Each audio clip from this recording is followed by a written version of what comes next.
Тэгэхээр нүдний хөгжил бол мэдээж хүүхдийн ерөнхий биеийн хөгжилтэй бол маш нягт холбоотой.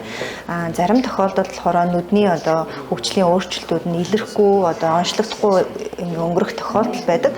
Гэтэл энэ яваандаа хүүхдийн ерөнхий хөгжил болон сэтгэн бодох чадвар, харин мэдхүйн хөгжилт нь бол нягт холбоотой байдаг. Америкийн нэгдсэн улсад болохоор early intervention буюу эрт үеийн интервенц гэдэг скрининг буюу эрт илрүүлэх шинжилгээ байдаг. Энэ шинжилгээгээр болохоор зөвхөн бусад эмгэгүүдээс гадна бас нүдний нарийн мэргэжлийн эмчийн үзлэг, бүрэн үзлэг хийгддэг байгаа.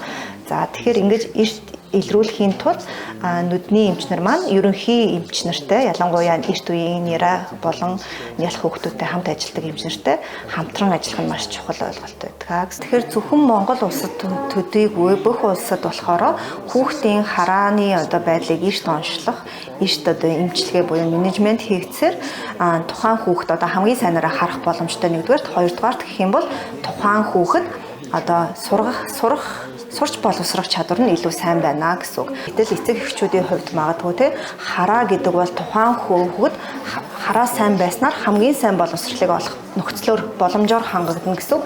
Ингэснээр цаашлаад тухайн хүүхдийн ирээдүйд сайн нөлөөлөлтэй, цаашлаад нийгэмдээ, ард иргэдтэй болон улсынхаа хөгжил дэвшилт хүртэл өргөлөөтэй гэсэн үг.